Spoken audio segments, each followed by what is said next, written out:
Fala pessoal, tô passando aqui rapidinho para pedir um favor. Já se inscreve no canal e deixa um gostei aqui embaixo? Isso é muito importante pra gente, tá? Muito obrigado. Um abraço e assiste aí. Essas são variáveis que quando tu negligencia a existência delas ou tu não trata da forma adequada, elas podem simplesmente matar o negócio, que tinha todas as demais condições para dar muito certo.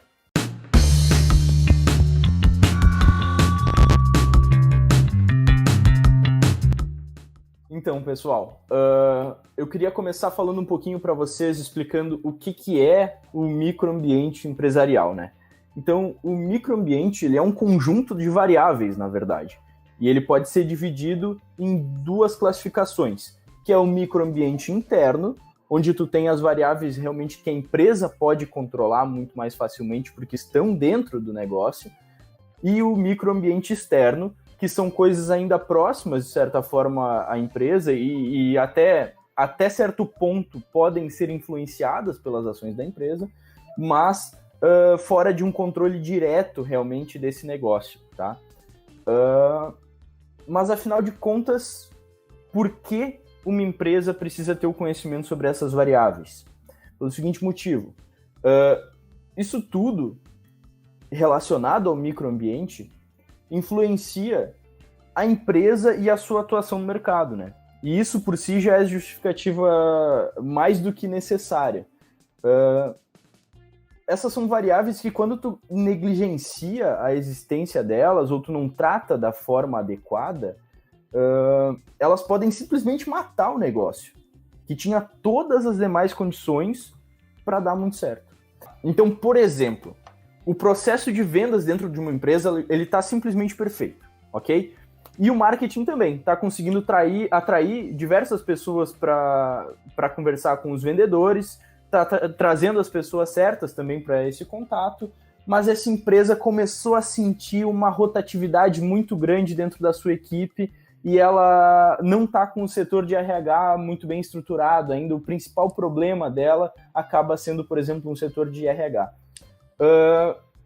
E esse setor, a falta desse setor, ele acaba justamente acarretando nesse tipo de problemas, né? Então, uma alta rotatividade, então problemas como, por exemplo, ela não consegue reter e até dar as instruções para melhorar os talentos que a empresa acaba conseguindo em questão de pessoas. E querendo ou não, ela vai sentir por isso. Mesmo se ela optar por não ter um setor de RH, é importante que qualquer empreendedor ou qualquer pessoa, ele entenda exatamente todas essas variáveis e saiba quais são as possibilidades, para caso ele opte por não ter esse tipo de setor dentro da empresa, por exemplo, que essa seja uma decisão consciente, né? Porque pelo menos, se eu começo a sentir uma alta rotatividade, se eu começo a sentir problemas relacionados a algo que um RH ele poderia resolver dentro do meu negócio, e eu nem sei da existência desse setor, ou eu simplesmente nunca parei para estudar isso, eu provavelmente vou ter algum tipo de problema em justamente encontrar uma solução para essa questão que está acontecendo. Escobar, mas aí que tá. Se tu parar para pensar, para analisar, o microambiente ele está vinculado diretamente também ao crescimento. Então, se você pretende que a tua empresa cresça, ou se você está em cenário de crescimento na tua empresa, esse microambiente ele vai se alterando de acordo com as mudanças dentro do processo da tua empresa. Por exemplo, digamos que agora você pretende vender para fora do estado. No momento você vende dentro da sua cidade, agora pretende expandir para mais cidades ou para fora do estado. Você vai ter que procurar parcerias com transportadoras, você vai ter que ter um estoque maior, provavelmente porque o teu volume vai crescer mais, você vai ter que estudar junto com teus fornecedores de produto margem, porque agora você vai ter um custo elevado com estoque, com transporte. O teu pessoal, para aumentar a tua demanda, para aumentar as tuas vendas, você também vai ter que aumentar o teu time para conseguir atender. Então, o teu microambiente ele vai se alterando de acordo com a alteração dentro do processo, dentro do tamanho, dentro da estrutura da tua empresa, né? Então, tudo que alterar vai mudar. Depois, eu tenho 10 funcionários, muito tranquilo, consigo fazer o controle dele de uma forma muito fácil, eu consigo ter contato direto com todos. Assim que eu tiver 50, 100 funcionários, isso muda totalmente. eu vou ter que ter um RH para conseguir fazer controle de folha, para conseguir manter o pessoal motivado, para acompanhar tudo que está acontecendo. Questão de treinamento. Normalmente, quando a minha empresa é pequenininha, eu consigo treinar meus funcionários ali e passar muito a minha forma de trabalho, né? Passar a cultura da empresa. Quando isso vai crescendo, cada time passa a ter o seu coordenador, aquela pessoa que controla. Então, a cultura vai se alterando junto com esse microambiente. Por quê? Porque a cultura é exatamente a forma que você faz as coisas. Então, não somente os processos vão alterando, toda a forma de fazer a venda, de comprar, de negociar, vai alterando junto com tudo isso. E esse é exatamente o ponto que se torna cada vez mais importante conhecer tanto os pontos internos quanto os externos do teu microambiente para conseguir se manter competitivo e também sólido no passo a passo do crescimento da empresa. Perfeito. E eu acho que vale também pontuar, eu queria trazer uma outra forma de ver essas variáveis, que tu precisa pensar nelas, na verdade, como se fossem engrenagens, né? Que tu vai ajustando e regulando conforme tu deseja, conforme os problemas, na verdade, eles vão se apresentando. Então, tu começa a otimizar, por exemplo, as vendas dentro da tua empresa, tá? E daí, para isso, tu acabou dando muitas condições para que a equipe comercial consiga fechar, e daqui a pouco vai acabar acontecendo um problema dentro do financeiro da tua empresa, por exemplo. Problema relacionado à inadimplência. Então, teus produtos estão saindo, mas os teus clientes estão deixando de pagar, porque tu, sei lá, agora não é mais necessário cartão de crédito, a gente vai fazendo o crediário da loja, alguma coisa assim. E daí isso pode também acabar complicando muito e aumentar o nível de problemas, né, que tu vai sentir lá na frente relacionado ao financeiro. Então, se tu simplesmente conhecer essas engrenagens, tu vai também conseguir medir o teu negócio e saber de que forma que tu, regulando ou melhorando, por exemplo, algo do setor comercial, vai impactar mais na frente depois no teu financeiro, ou vai impactar na forma com que a tua equipe vai aceitar isso, e também diversas outras questões que estão relacionadas ao ambiente interno da empresa, né? Ou seja, aquilo que ela realmente tem o controle e que consegue tomar decisões mais precisas de eu preciso adotar essa política agora na questão da cobrança dos clientes, por exemplo, vou começar a protestar os boletos, existem ainda ações que podem ser feitas para ajudar e que tu tem que estar sempre regulando. Às vezes é voltar atrás, é ver, putz, aquela decisão que eu tomei lá na frente não deu certo, vou ter que apertar um pouco mais a facilidade que eu concedi para a minha equipe comercial, por exemplo. Então isso é importante de ser dito, né? Eu gosto muito de trazer para o pequeno empreendedor, né? Tu falou de cliente, tem outro ponto que acontece, além da parte de cobrança e tudo mais, também tem a questão da qualidade. Quando a gente fala em serviço, normalmente a empresa começa pequenininha, o fundador é o cara que faz o serviço, ele é o cara que dá um pós-atendimento, então ele faz com um carinho ímpar, né? O negócio é dele, então com toda certeza é o cara que mais entrega o sangue para entregar esse resultado. Porém, vem o segundo, ele vai ter que contratar outra pessoa para ajudar ele a fazer, porque a demanda está crescendo, vai crescendo demanda, ele vai tendo outra pessoa, depois uma pessoa só para fazer o pós-atendimento, e aí vai ficando cada vez mais distante dele. E a gente vê muito em pequenas empresas, em pequenos negócios, que começa a escalar, a empresa começa a crescer para 5, 6, 10, 15 funcionários e a qualidade fica cada vez pior, fica cada vez mais distante daquilo que realmente tornou diferente aquela empresa e começa a perder cliente e não consegue entender o porquê. E é exatamente Perfeito. Isso. Começou a deteriorar aquela qualidade que ele entregava, aquela atenção, às vezes a atenção aos mínimos detalhes, que era exatamente o diferencial que fazia o cliente pagar um pouco mais pelo serviço dessa empresa, ou, quem sabe, atravessar a cidade para consumir um produto ou um serviço.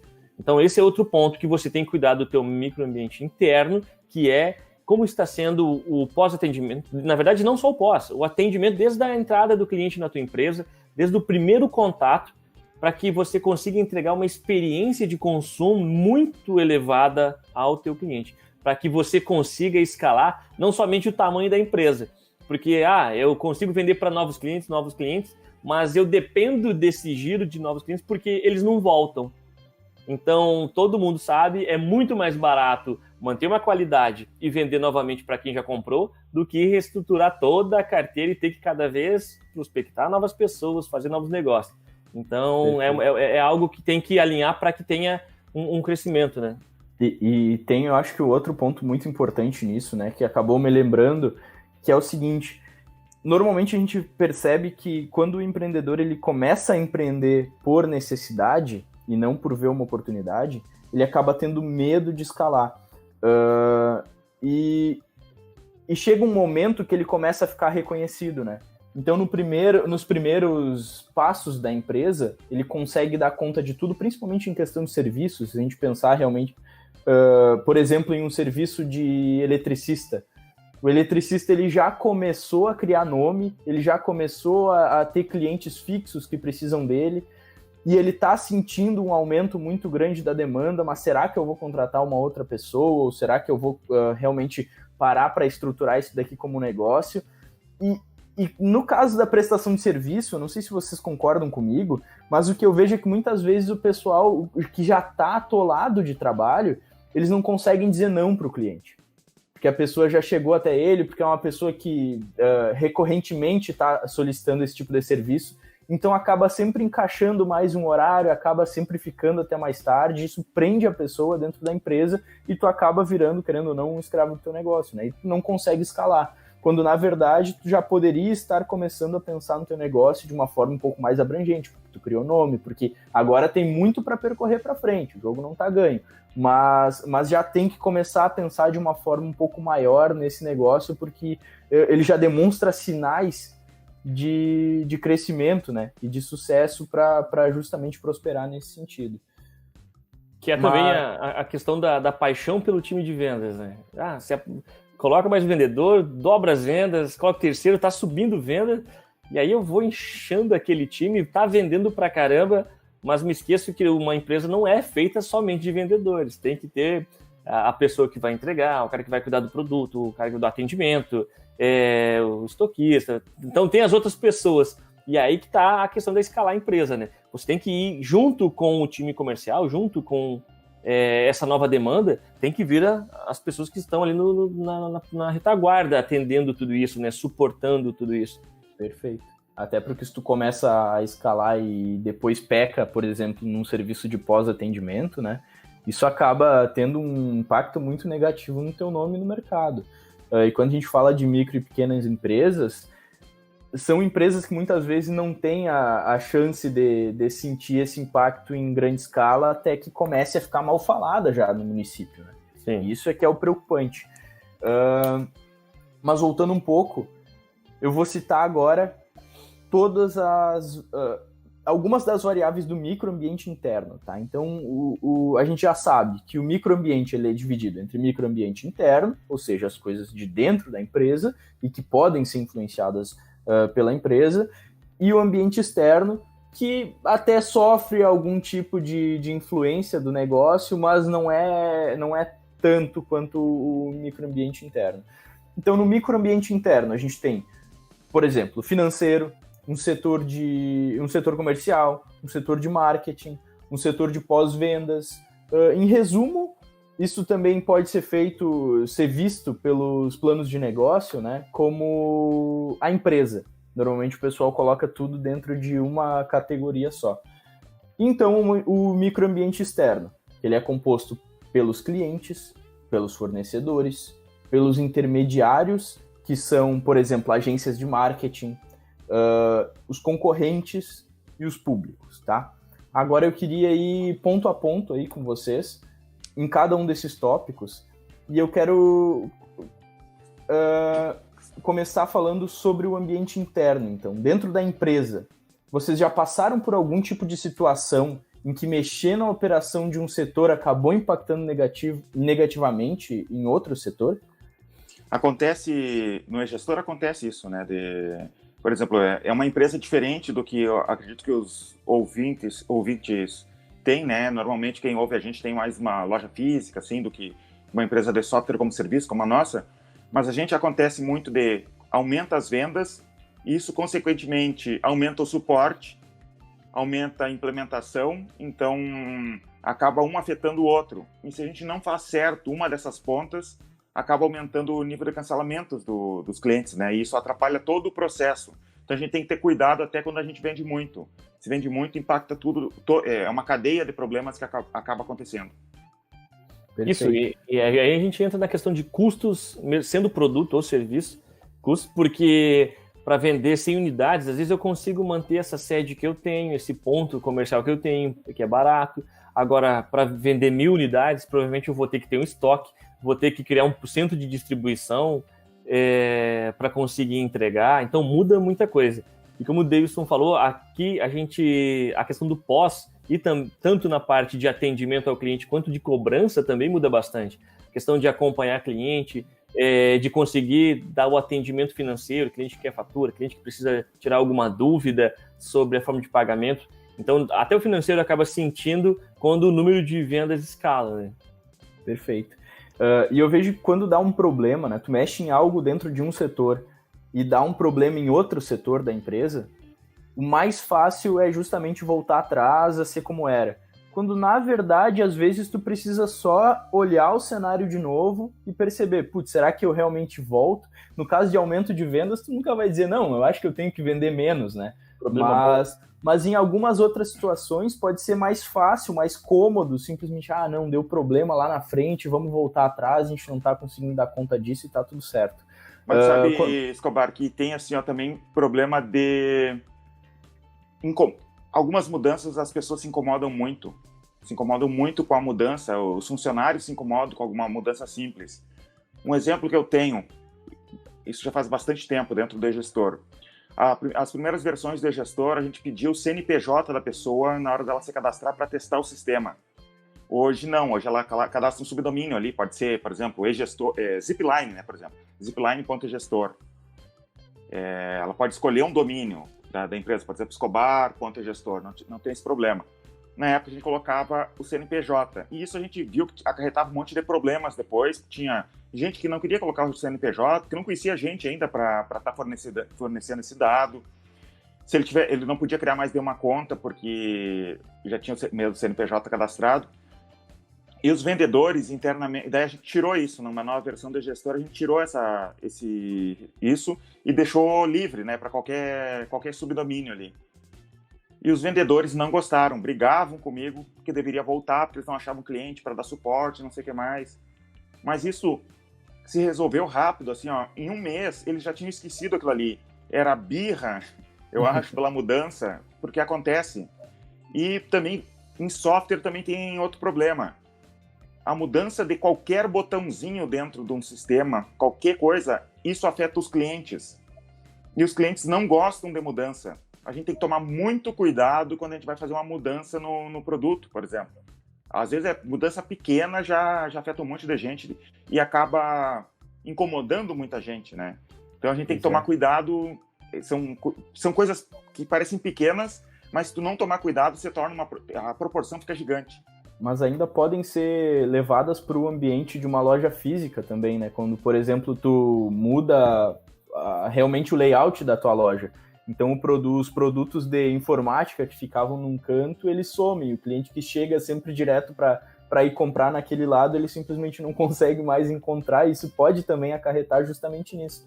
Então, acredito que seja dos dois tipos de negócio, assim, tanto negócios virtuais quanto também negócios locais. Mas tem um ponto que é bacana, uma ideia é colocar o time, envolver todo mundo, o máximo de pessoas possíveis nesse tipo de mudança, para que eles também dêem a visão dele. Às vezes você, como gestor, tem uma visão do negócio, mas faz tempo que você não atende o público, não tem um contato direto na parte da venda, ou em alguma etapa que tenha contato com o cliente. E aí entender aquela pessoa que atende, que exerce essa função, qual é a visão dela sobre essa mudança, né? Ou você quer fazer uma mudança, mas não tem muito conhecimento sobre aquilo ali, não sabe muito a temperatura que tem, conversa com o teu time, senta com eles, pega a dica, eles também atendem, eles também conhecem do teu negócio, então eu acho que é uma super dica sentar com o teu time e analisar quanto mais pessoas pensando sobre esse problema, sobre esse desafio, melhor vai ser o resultado desempenhado. Mas às vezes tu vai ter que tomar uma decisão que vai doer em muita gente. Né? Acontece sempre. E aqui eu já tive várias decisões, como essa que eu falei agora da mudança, por exemplo, do CNPJ ali, várias coisas que os vendedores me olhavam, queriam me matar, por causa que tinha... Eu via que era importante, ouvi o lado deles para ver como é que acarretaria a mudança, e eles não gostaram. Mas com o tempo deu um retorno gigantesco para a empresa e para eles. E hoje eles gostam de várias mudanças assim, né? Então tu tem que ficar analisando tudo e não adianta só... Às vezes tu vai ter que tomar uma decisão que vai incomodar as pessoas. Uma decisão impopular, né? Uma coisa que eu gosto de fazer é que muitas vezes quando eu chego em uma possível solução para resolver um problema, antes mesmo, eu tento me policiar, assim, às vezes eu largo antes a minha ideia, mas muitas vezes eu tento expor só o problema para quem vai trabalhar naquilo comigo e esperar para ver, para que na verdade a pessoa chegue até essa mesma solução comigo. E se ela chegar, vai ser muito mais fácil dela aceitar também justamente essa solução, né? Ou esse trabalho que a gente vai ter que desempenhar, que às vezes ele não precisava ser feito. Então, fazer o processo do spin selling com teus colaboradores. Spin selling, eu nunca pensei por esse lado. É um livro de vendas que a gente usa muito aqui dentro no processo de vendas. Isso, até sobre o que o Davidson disse, realmente eu não consigo até me lembrar da última mudança que teve 100% de aceitação. Não consigo me recordar. Sempre tem alguém que fica descontente, tanto da parte de clientes quanto da parte de time. E existe um gatilho mental, que é uma dica bacana, que é explicar o porquê das coisas, o porquê das situações, o porquê dessas decisões tomadas, porque sempre vai gerar feedbacks por causa ali na temperatura do jogo. Eu não vai mexer no meu dia a dia, na minha rotina, e só por isso eu já fico bravo. Eu nem paro para pensar o motivo, o porquê isso está sendo realizado.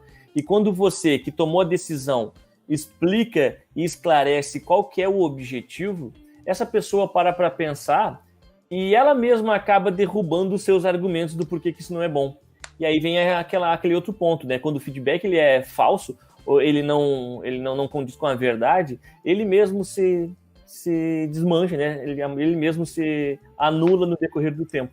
Então, explicar o porquê da tomada de decisão, o porquê da mudança também ajuda bastante nessa parte. Perfeito. Agora eu queria ir um pouco pro ambiente externo, microambiente externo da empresa, tá? Começar falando sobre clientes, ok?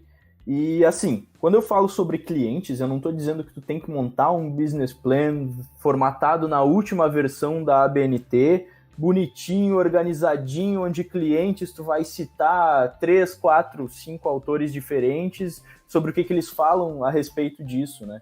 Na verdade, tu precisa no mínimo ter na tua cabeça, e é isso que a gente acredita, muito bem definido quem são os teus clientes, quais produtos tu vai vender para ele, né? De que forma os teus produtos vão ajudar os teus clientes e como é que tu vai chegar até eles. Então, tudo, na verdade, relacionado, o produto, ele também está relacionado, de certa forma, aos possíveis clientes que tu vai chegar. E tu precisa ter organizado isso, sabe? Não adianta dizer, todo mundo pode comprar o computador que eu vendo. Na verdade, isso acaba não se tornando tão verídico, assim, porque, por exemplo, tu não vende na internet e uma pessoa da cidade vizinha não vai ir até a tua cidade para comprar, muito provavelmente. Então, e outra, existem muitos outros locais para ela comprar ao invés da tua loja, né? Então, tu precisa segmentar. Se tu estiver simplesmente anunciando para todo mundo, tu não vai conseguir ser assertivo na hora de se comunicar com essas pessoas. Então, facilita com que tu se posicione a tua empresa, posicione a tua marca, né?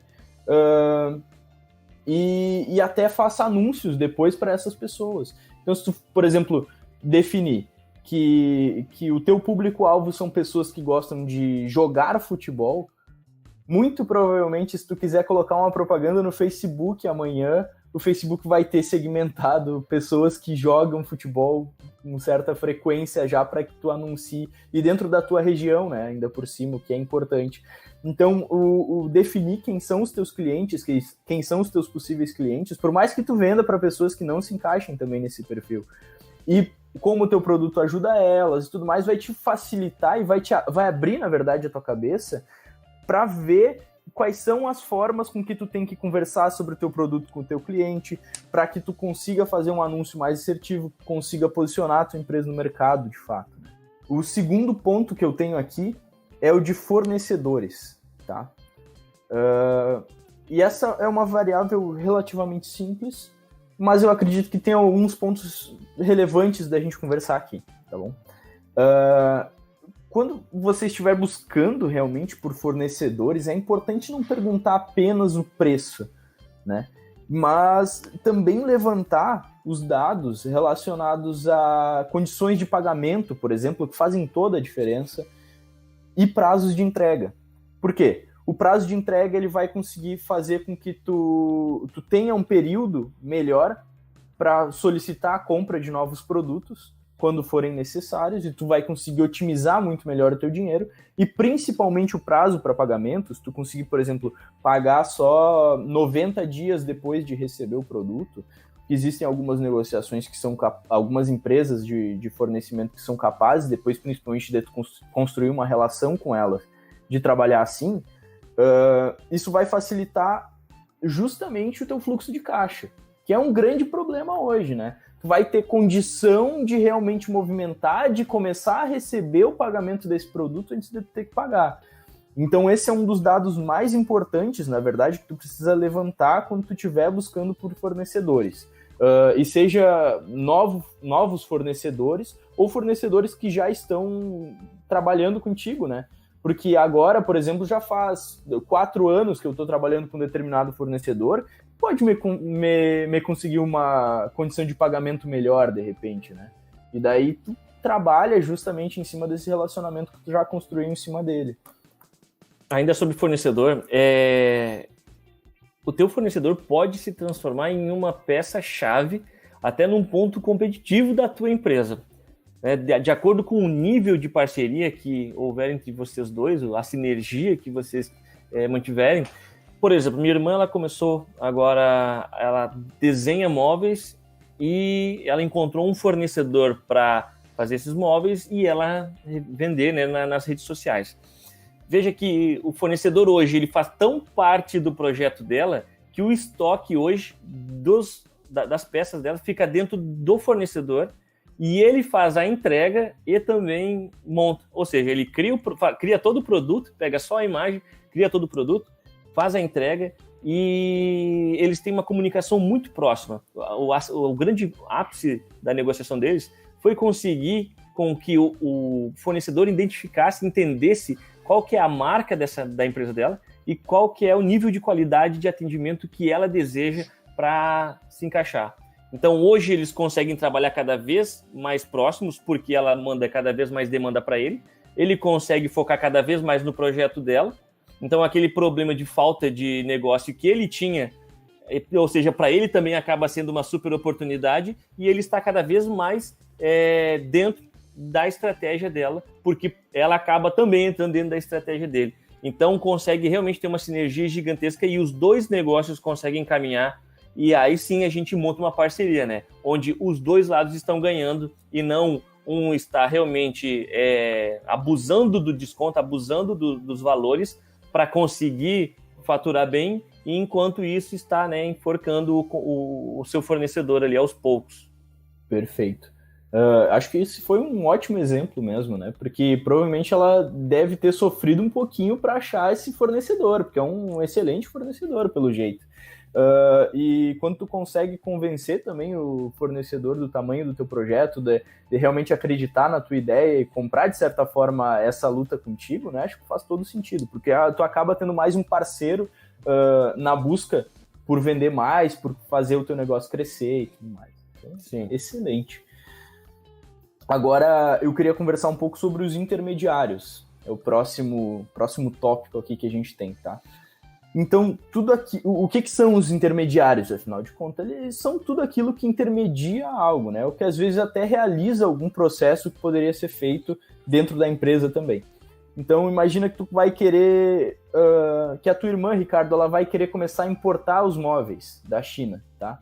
E ela acha que vai ser muito fácil importar os móveis, a gente vai fazer tudo aqui interno, e chegou um momento que os móveis estão na aduana e tem 1 milhão de papel para preencher. Ela provavelmente não vai ter o conhecimento necessário para fazer isso. Então, um possível intermediador que esse negócio ele precisaria seria justamente um despachante aduaneiro. é um dos exemplos aqui que a gente pode trazer sobre intermediários. Outro exemplo de intermediários, tá? Tu pode fazer a divulgação da tua empresa e o marketing dentro de casa, dentro da empresa, mas tu também pode contratar uma agência, né? A único ressalvo aqui que a gente deixa para contratação de agência é que tente buscar uma que está realmente preocupada em trazer resultados, né? Trazer números, porque e não é número de curtidas, é número de vendas, ajudar o teu negócio a realmente vender mais e se posicionar na internet de uma maneira positiva, porque senão acaba se tornando só uma página que de vez em quando tem algumas publicações. Eu acredito que quando isso acontece, na verdade, o próprio empreendedor não acredita ainda no poder que a internet tem de trazer vendas para ele. Esse é um perigo aí, porque a gente vê um crescimento muito grande de empresas que são focadas. Por exemplo, tem empresas que vendem só pelo Instagram, né? Não tem nenhum site para vender o produto. Conversando com as pessoas e publicando os seus produtos no Instagram, ela consegue fazer as vendas. Então isso acaba... Essa pessoa vai ter uma vantagem competitiva sobre uma loja física, porque ela não tem que pagar aluguel, ela não tem que pagar funcionários para atender, tu pode atender tu mesmo. Então existem diversas vantagens que um modelo de negócios online ele também permite, né? Então por isso que eu acho que é importante mesmo dar atenção para isso. Se for fazer bem feitinho, assim, acho que é importante, principalmente esperar resultados, exigir realmente os resultados do marketing. Nós podemos ir além, na verdade, né? Essa parte é gigante.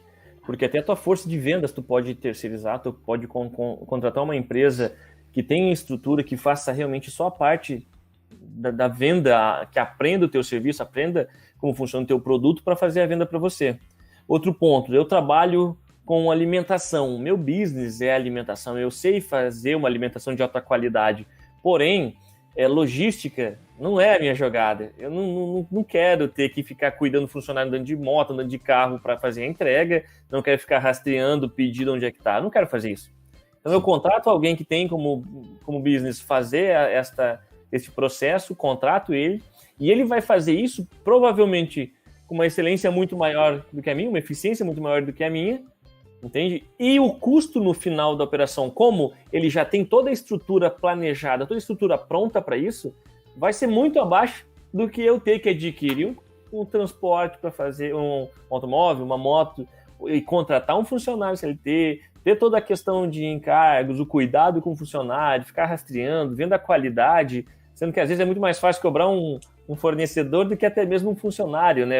Ali ele já tem alguém qualificado, ele já tem alguém treinado, tem processo de treinamento para que ele faça cada vez melhor esse trabalho. Já eu não, né? Então, existem infinitos setores da empresa em que você consegue ter essa pessoa, ter essa empresa, ter esse fornecedor, né, desse serviço que consegue fazer muito melhor do que você, porque ele já tem experiência.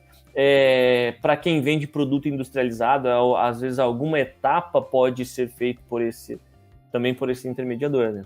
Ele faz toda a produção e só coloca a tua marca e você acaba fazendo isso. Nós temos uma empresa que é um pouco conhecida mundialmente que faz muito isso, né? A famosa Nike. Ela tem muito disso, tem produção, tem que é fora, são CNPJs, que não tem nada a ver com a empresa deles, e eles fazem toda essa etapa e eles apenas cuidam da comercialização da marca. Dos produtos. E exatamente. Também da marca.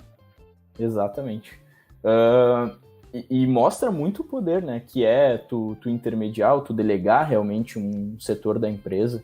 Eu acho que isso é tão grande que a gente até pode gravar futuramente um programa sobre esse assunto, assim, porque é realmente fascinante. Existem muitos exemplos de empresas que fazem isso muito bem e que, de repente, pode inspirar também aí um dos nossos ouvintes.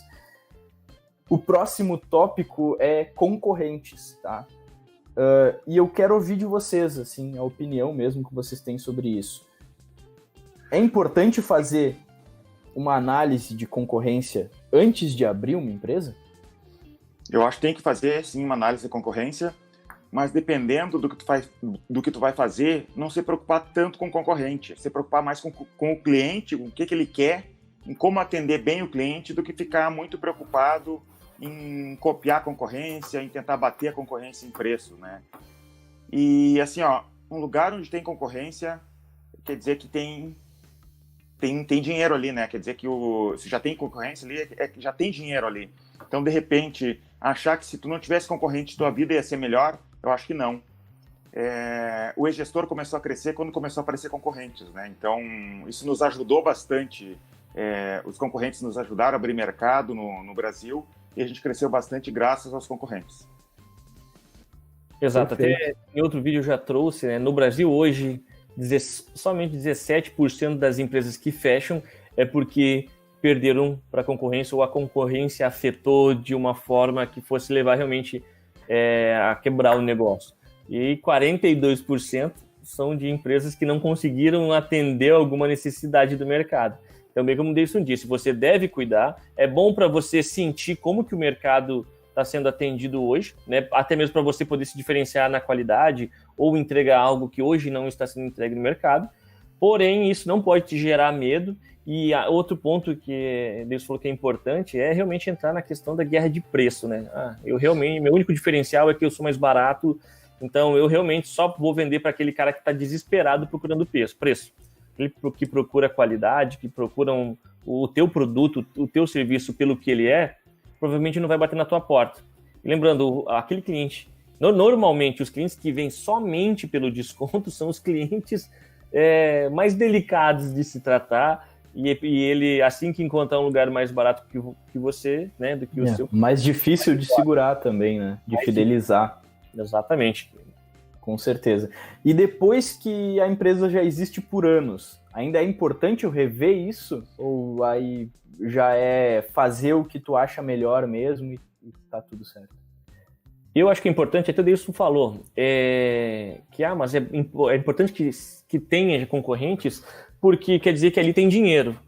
Então, ao mesmo tempo que ele é teu concorrente, ele também é teu colega de mercado, ele também está educando o teu mercado a consumir aquele serviço ou produto, certo? Ele também está divulgando esse nicho, né, no mercado da tua região, onde você atende. Então, é importante sim ver onde que os caras estão mudando, para não ficar para trás. Agora, nessa mudança de mercado do físico para a internet, eu acho que isso foi vital. Quem foi primeiro para a internet acabou tomando conta do mercado de determinados serviços e produtos, e ver teu concorrente indo e vendo o que ele está fazendo pode te ajudar com que você não dê muita margem de corrida para ele. Você esteja sempre perto, atendendo os pontos positivos dele também e sempre se diferenciando de alguma forma. Perfeito. E o último ponto, para a gente finalizar aqui o programa de hoje, é os públicos, né? Então eu trouxe aqui um exemplo, que é o seguinte: você vende um produto financeiro, por exemplo, que pode ajudar as pessoas a fazer o dinheiro render mais, mas ninguém sabe ainda que precisa disso. Então, todos aqueles que podem um dia se interessar nesse tipo de produto, mas ainda não são teus clientes, ainda não são pessoas que compram isso, que consomem isso, eles também precisam ser levados em consideração. E daí, de alguma forma, tu vai acabar interagindo com essas pessoas, inevitavelmente, né? É como eu falei, isso tem que tomar cuidado. Até mesmo se não existe um mercado ainda, é uma super oportunidade, mas também existe um perigo aí. Como eu falei, 42% das empresas quebram exatamente porque o mercado ainda não está pronto para consumir esse serviço, né, esse produto, ele ainda não existe uma demanda. Mas caso você consiga encontrar esse público, educar e criar e direcionar essa demanda ao seu produto, eu acho que é uma oportunidade gigantesca e é algo que você vai ter que trabalhar, independente do cenário ou nicho que você trabalha, né? Perfeito. Eu acho que tem muita gente fazendo isso hoje em dia, através mesmo da geração de conteúdo, né? E daí depois acaba culminando tudo em uma landing page, que é uma página de destino, assim, para cadastro, super apelativa, com 1 milhão de copywriting, que é a forma persuasiva de escrever para que a pessoa precise muito daquele produto ou daquele serviço, e com um timer gigante na tela dizendo que isso daqui vai acabar daqui a 25 minutos e por isso que tu precisa se cadastrar agora. E assim, é uma forma também de fazer, né? Mas eu não acredito tanto no potencial dela, para ser bem sincero com vocês. Então, o programa de hoje é esse, pessoal. muito obrigado mesmo por quem ficou até aqui, tá bom? A gente tá no Spotify, no YouTube, no Apple Music, tá em praticamente tudo que é lugar. Então, se você tá ouvindo por um desses lugares, por favor, nos segue na plataforma, que isso é muito importante e ajuda bastante a gente a seguir produzindo conteúdo para vocês. E se você tá vendo pelo YouTube, por favor, deixa aqui nos comentários, fala se você gostou do programa, se acha que ficou faltando alguma coisa, ou até se pensou em algum exemplo melhor para tratar sobre esses assuntos. Então, é isso. Um abraço e até a próxima. Tchau, tchau. Feito. Até mais, pessoal.